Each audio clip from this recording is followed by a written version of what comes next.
گرامی قدر حاضرین و سامعین، اللہ جل جلالہ تمام زمانوں کا اور تمام مکانوں اور جگہوں کا مالک اور خالق ہے۔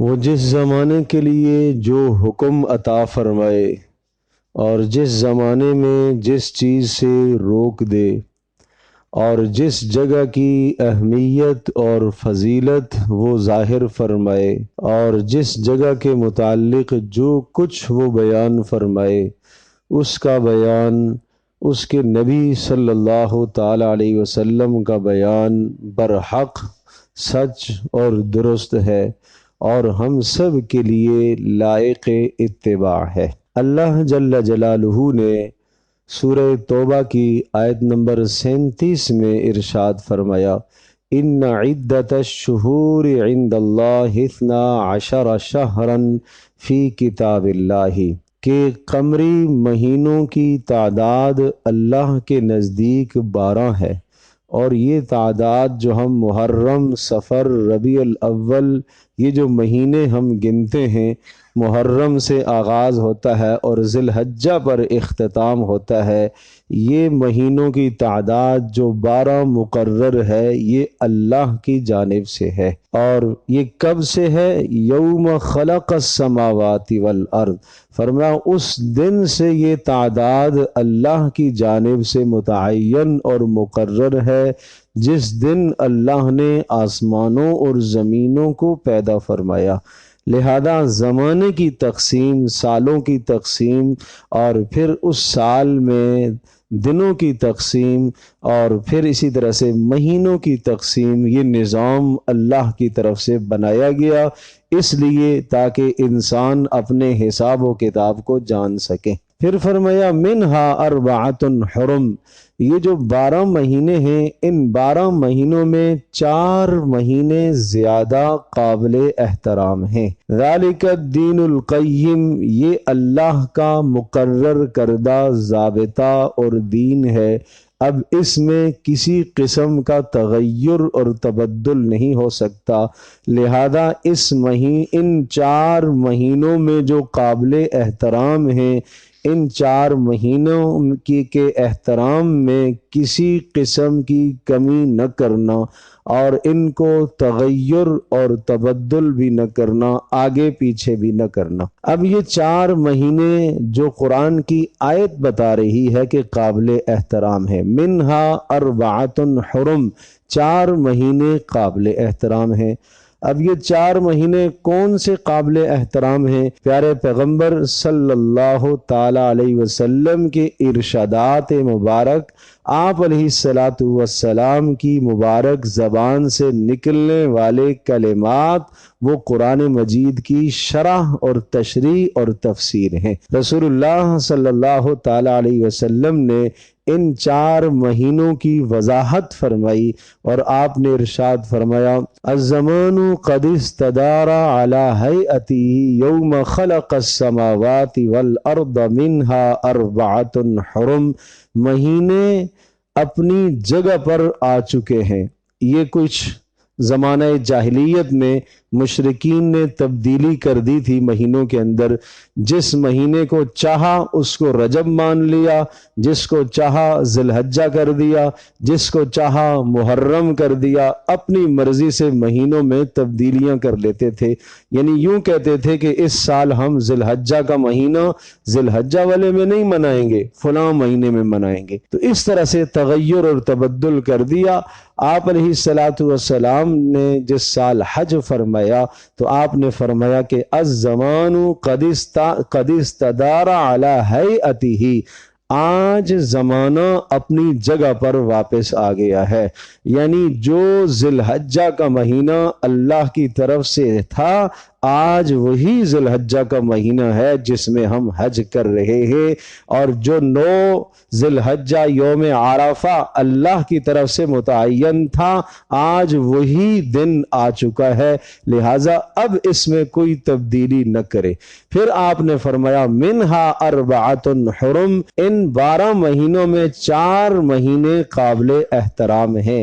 پھر فرمایا ثلاث متوالیات، 3 مہینے قابل احترام جو ہیں وہ تسلسل کے ساتھ ہیں، وہ مہینے تسلسل کے ساتھ ہیں، ذوالقعدہ، ذوالحجہ، محرم، یہ 3 مہینے ایک ساتھ آپ نے فرمایا آتے ہیں۔ اور پھر آپ نے چوتھا مہینہ گنوایا، آپ نے فرمایا وَرَجَبُ مُضَرْ الَّذِي بَيْنَ جُمَادَى وَشَعْبَانَ، اور وہ رجب کا مہینہ بھی قابل احترام ہے جو جمادی ثانیہ اور شعبان کے بیچ میں آتا ہے۔ تو پتہ چلا کہ رسول اللہ صلی اللہ تعالی علیہ وسلم کے ارشاد کی شرح کے مطابق، تفسیر کے مطابق کون سے مہینے قرآن کی آیت سے قابل احترام ثابت ہوئے؟ 4 مہینے۔ کون کون سے؟ ذوالقعدہ، ذوالحجہ، محرم اور رجب، 3 مہینے تسلسل کے ساتھ، اور 1 مہینہ رجب کا جو علیحدہ ہے، شعبان اور جمادی الثانیہ کے بیچ میں آتا ہے۔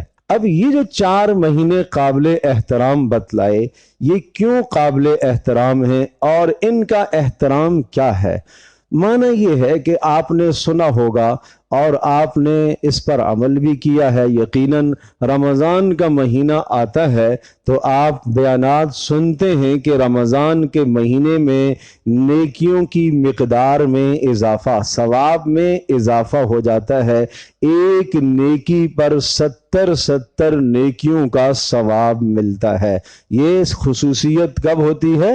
یہ رمضان میں۔ اسی طرح سے ان 4 مہینوں کے اندر بھی جو آدمی نیکیاں کرے گا، نیکیوں کا ثواب بڑھا دیا جاتا ہے اور گناہوں کی نحوست بھی زیادہ ٹپکتی ہے۔ اگر کوئی گناہ جیسے رمضان میں کرے گا، بہت بدترین کیا اس نے، گناہ تو برا ہی برا ہے، پھر رمضان میں کیا بہت ہی برا اور بدترین کیا۔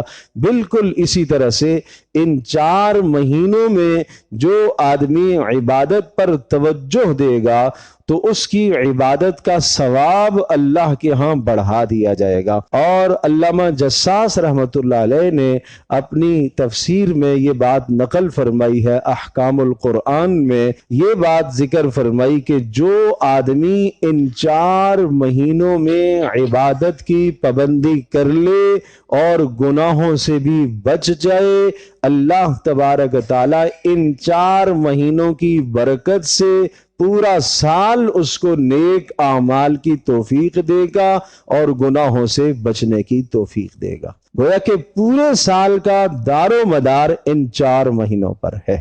یہ 4 مہینے قابل احترام ہیں اور زیادہ اضافی نیکیوں کے ساتھ گزارے جائیں۔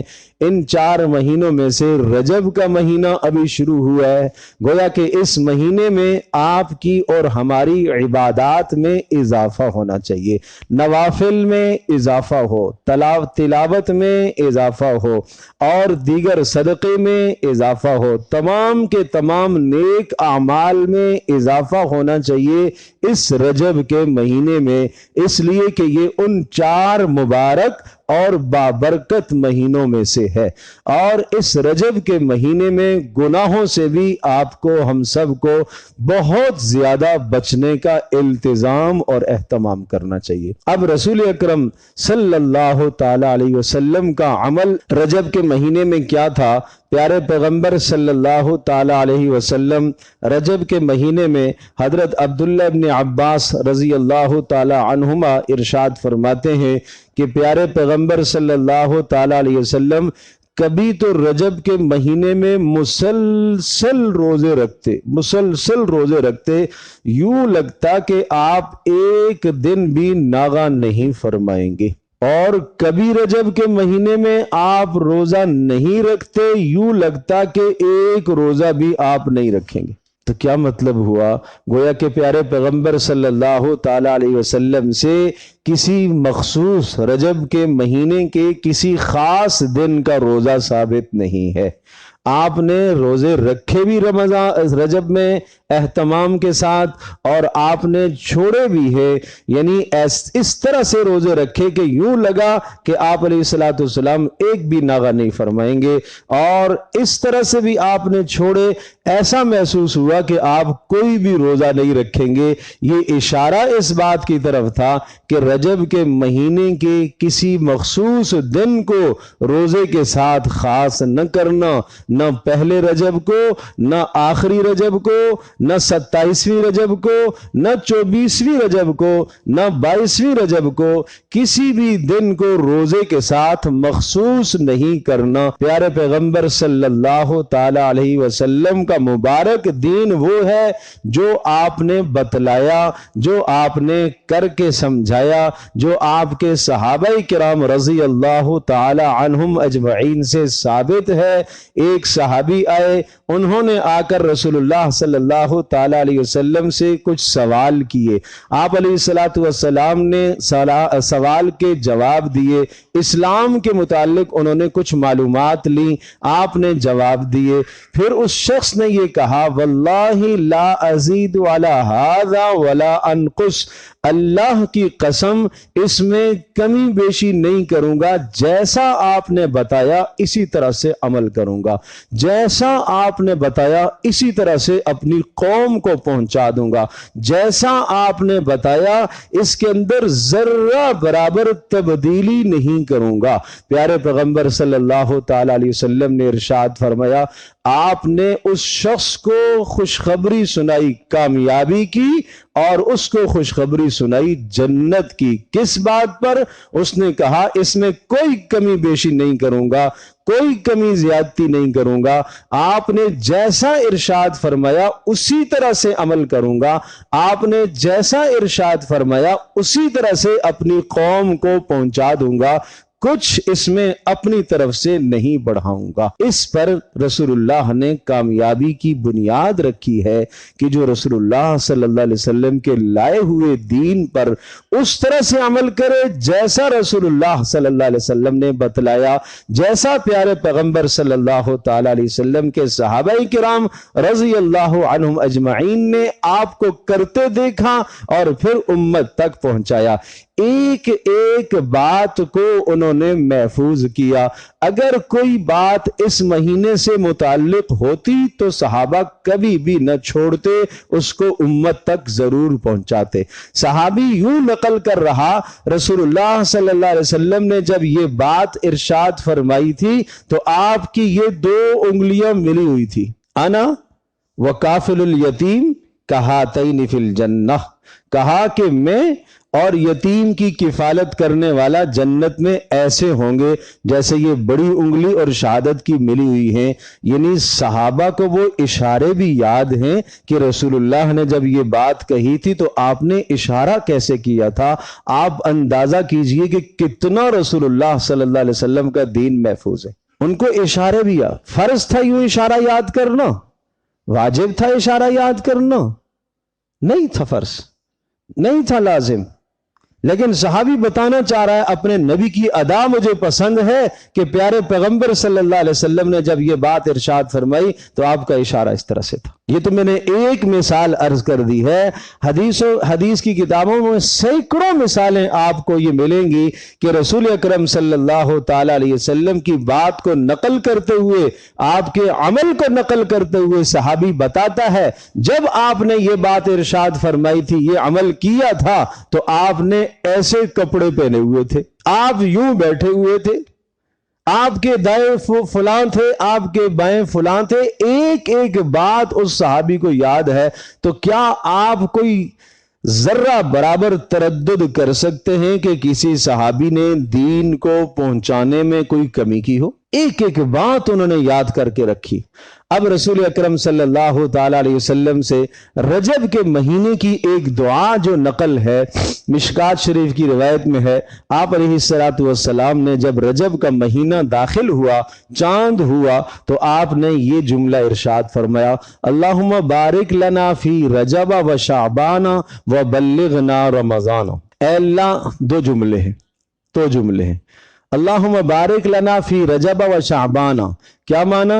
اے اللہ ہمارے لیے یہ رجب کا مہینہ اور شعبان کا مہینہ مبارک فرما اور رمضان تک ہمیں زندگی عطا فرما۔ یہ دعا آپ نے کی ہے، اے اللہ رجب کا مہینہ اور شعبان کا مہینہ ہمارے لیے مبارک فرما اور رمضان تک ہمیں زندگی عطا فرما۔ اب آپ یہ ذہن نشین فرمائیے کہ یہ دعا پیارے پیغمبر صلی اللہ تعالی علیہ وسلم نے کیوں کی؟ سال کے جو 12 مہینے میں ہیں، ان میں نے عرض کیا کہ 4 مہینے تو قابل احترام ہیں، اور ان 12 مہینوں میں 2 مہینے ایسے ہیں جو عبادت کے اعتبار سے بہت بلندی پر ہیں، ٹاپ پر۔ رمضان کا مہینہ، ذی الحجہ کا مہینہ۔ رمضان کے مہینے میں روزہ جیسی اہم عبادت ہے، راتوں کو قیام اور دن کو روزہ، اور اس مبارک مہینے کی راتوں میں ایک رات لیلۃ القدر خیر من 1000 شہر، جو 1000 مہینوں کی عبادت سے بڑھ کر ہے۔ تو اس لیے اس مہینے کی ایک بڑی اہمیت ہے۔ کون سے مہینے کی؟ رمضان کی۔ دوسرا مہینہ عبادت کا ذی الحجہ۔ ذی الحجہ کا مہینہ، اس میں قربانی اور حج کی 2 بڑی عبادتیں انجام پاتی ہیں، قربانی اور حج کی، اور یہ 2 عبادتیں ایسی ہیں جو پورا سال نہیں ہو سکتی۔ رمضان میں روزہ اور اسی طرح سے رمضان میں رات کا قیام تراویح کا، یہ پورے سال میں نہیں ہوتا، یہ صرف رمضان کے ساتھ یہ عبادت خاص ہے۔ روزہ تو رکھ سکتے ہیں، لیکن جو بات رمضان کے روزے کی ہے وہ پورا سال ثواب نہیں ہے۔ اور اسی طرح سے ذی الحجہ کے دنوں میں ایک دن آتا ہے جو تمام کے تمام دنوں کا سردار ہے، وہ ہے یوم عرفہ، 9 ذی الحجہ۔ اور رمضانوں کی راتوں میں ایک رات آتی ہے جو پورے سال کی تمام راتوں کی سردار ہے، سب سے افضل ہے، وہ ہے لیلۃ القدر۔ تو گویا کہ یہ 2 مہینے عبادت کے اعتبار سے افضل ترین مہینے ہیں، رمضان کا مہینہ اور ذی الحجہ کا مہینہ۔ پھر آپ ذہن نشین فرمائیے کہ رمضان کے مہینے سے پہلے 2 مہینے رسول اللہ صلی اللہ علیہ وسلم نے دعا کی رمضان سے پہلے، اللہم بارک لنا فی رجب و شعبان و بلغنا رمضان، اے اللہ رجب بھی مبارک فرما، شعبان بھی مبارک فرما۔ تو رجب اور شعبان کے بعد کیا آتا ہے؟ رمضان کا مہینہ، اے اللہ رمضان تک ہمیں زندگی عطا فرما۔ تو گویا کہ رسول اللہ صلی اللہ تعالی علیہ وسلم نے رمضان تک کی زندگی کی دعا فرمائی اور رجب اور شعبان کے بابرکت ہونے کی دعا کی۔ یہ اشارہ اس بات کی طرف ہے کہ جو رمضان کا مہینہ اتنی اہمیت والا ہے، اس کی تیاری رجب سے آپ شروع کریں گے۔ اس بات کو سمجھانے کے لیے اس کی تیاری آپ رجب سے شروع کریں گے۔ یوں سمجھیے کہ نیکیوں کا، عبادات کا، طاعات کا، اللہ سے تعلق قائم کرنے کا، گناہوں سے بچنے کا بیج آپ ڈالیں گے رجب کے مہینے میں، اور شعبان کے مہینے میں پودا نکلے گا، اس کی آپ آبیاری کریں گے، اس کو آپ پانی دیں گے۔ پھر رمضان کا جب مہینہ آئے گا تو وہ تناور درخت، اس لیے کہ نیکیوں کے ثواب بڑھ جائیں گے، نیکیوں کے ثواب بڑھ جائیں گے، دن کو روزے، رات کے قیام، تو پھر وہ آپ کی نیکی، آپ کی عبادت ایک تناور درخت بن جائے گا۔ جب وہ تناور درخت بن گیا تو اب پورا سال آپ اس نیکی سے فائدہ حاصل کریں گے جو رمضان میں آپ نے کمائی ہے۔ تو پھر کہاں سے رمضان کی تیاری شروع کرنی ہے؟ رجب سے، آج سے ہی۔ پھر یہ نہیں کہ جناب رمضان کا ابھی تو 2 مہینے پڑے ہوئے، ابھی تو 2 مہینے، رجب کا پورا مہینہ ہے، ابھی شعبان کا پورا مہینہ، ابھی بڑے دن پڑے ہوئے ہیں بھائی، کیا جلدی ہے؟ تو جو آدمی رجب کے مہینے سے رمضان المبارک کی تیاری کرنا شروع کرے گا، شعبان کا مہینہ تیاری میں گزارے گا، اس لیے کہ بہت عظیم الشان نیکیوں کے سیزن کا مہینہ آ رہا ہے۔ جو شخص پہلے سے 2 مہینے تیاری کرے گا، جیسے ہی رمضان کا مہینہ داخل ہوگا، تمام کی تمام خیریں اور برکتیں اس کی طرف سمٹ کر آ جائے گی، اس لیے کہ اس کے دل کی زمین مکمل ہموار ہو چکی ہوگی، مکمل دل اس کا نیکی کو قبول کرنے کے لیے آمادہ ہو چکا ہوگا۔ اور رمضان اور قرآن یہ بہت گہرا آپس میں تعلق رکھتے ہیں۔ اب ہر دن قرآن سننے اور قرآن پڑھنے سے اس کا دل صاف ہونا شروع ہو جائے گا، اور جب عید والا دن آئے گا، رمضان مکمل ہوگا، تو اس کا دل مکمل طور پر صاف اور شفاف ہو جائے گا۔ لیکن یہ تیاری رجب کے مہینے سے کرنی ہے۔ اس لیے آپ نے دعا فرمائی اللہم بارک لنا فی رجب و شعبان وبلغنا رمضان۔ اور دوسرا مہینہ جو سب سے بلند ترین ہے عبادت کے اعتبار سے، وہ ذی الحجہ کا ہے۔ اس کی تیاری کہاں سے ہوتی ہے؟ شوال سے۔ شوال، ذی قعدہ، ذی الحجہ، اور اس کے بعد پھر محرم کا مہینہ بھی قابل احترام چھوڑا، اس لیے کہ ذی الحجہ کے مہینے میں جو حجاج حج کے لیے جاتے ہیں تو وہ اپنے حج کا سفر شوال سے شروع کر سکتے ہیں، اور جب واپسی ہوتی ہے تو واپسی آتے آتے محرم کا مہینہ بھی بسا اوقات لگ جاتا ہے۔ تو اس لیے اس سے پہلے 2 مہینے بھی ایسے رکھے جو قابل احترام ہیں، اور بعد بھی 1 مہینہ ایسا رکھا جو قابل احترام ہے، تاکہ اس مومن نے جو حج اور قربانی سے عبادات کمائی ہیں اور عبادات حاصل کی ہیں، وہ عبادات بابرکت رہے، اور وہ عبادات اس کے پاس موجود رہیں، اور انہی عبادات کے اوپر پورے سال کا دار و مدار ہے۔ تو بہرحال عرض یہ کر رہا تھا، رسول اللہ صلی اللہ علیہ وسلم نے دعا فرمائی ہے کہ اے اللہ رجب کا مہینہ اور شعبان کا مہینہ مبارک فرما، اور رمضان تک زندگی عطا فرما۔ اپنی دعاؤں میں اس دعا کو آپ شامل فرمائیں، اور شامل صرف دعا کو نہ فرمائیں بلکہ آپ ساتھ ساتھ عمل کو بھی بڑھا دیں۔ کیسے بڑھا دیں؟ اس مبارک مہینے میں، رجب کے مہینے میں کوشش آپ یہ فرمائیں کہ اعمال میں کچھ اضافہ ہو جائے۔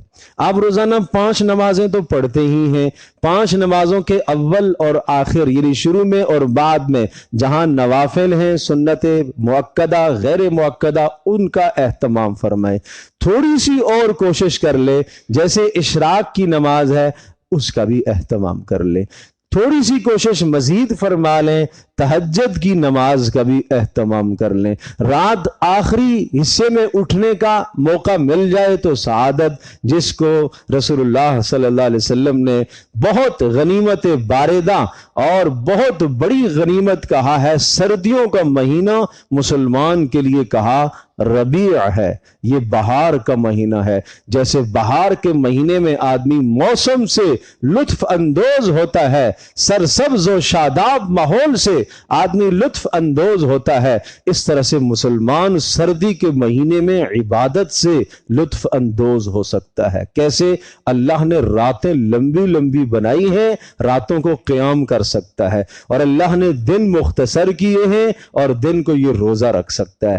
کریم مالک ہے، کریم اللہ ہے، دن مختصر روزہ رکھنے کا وہی ثواب جو لمبے دن کے روزہ رکھنے کا ثواب ہے، ثواب میں کمی نہیں ہے۔ تو اس لیے اس مبارک مہینے میں، اور پھر یہ مہینہ سردیوں کے موسم میں بھی آ گیا، تو بھائی راتوں کے قیام کا اہتمام فرمائیں، کچھ روزے بھی رکھ لے، کسی دن کو مخصوص آپ نہ کرے۔ ایک شخص نے کہا اللہ کے رسول صلی اللہ علیہ وسلم مجھے روزوں کے متعلق آپ ارشاد فرمائیے۔ آپ نے فرمایا، حضرت عبداللہ بن عمر بن عاص رضی اللہ تعالی عنہما ہیں، آپ نے فرمایا مہینے میں 2 روزے رکھ لیا کرو۔ انہوں نے کہا میں اس سے زیادہ کی طاقت بھی رکھتا ہوں۔ آپ نے فرمایا پھر مہینے میں تم 3 روزے رکھ لیا کرو، مہینے میں 3 روزے رکھ لیا کرو۔ ایام 20 کے روزے، 13ویں 14ویں 15ویں کے روزے، چاند کی 13ویں 14ویں 15ویں تاریخ کو روزے رکھ لیا کرو۔ تو یہ اہتمام ہم کر لیں بھائی۔ آپ نے اپنی عبادات بڑھا دی، آپ نے اپنے صدقات میں کچھ اضافہ کر لیا۔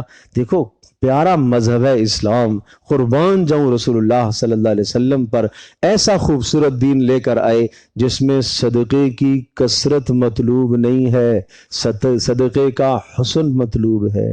یہ نہیں فرمایا، عمل میں یہ نہیں فرمایا کہ دیکھیں گے تم میں سے زیادہ کون عمل کر کے لاتا ہے، ڈھیر سارا صدقہ کون کر کے لاتا ہے، نہیں، حسن، خوبصورتی کس کے صدقے کی ہے وہ اللہ کے ہاں قبول ہوگی۔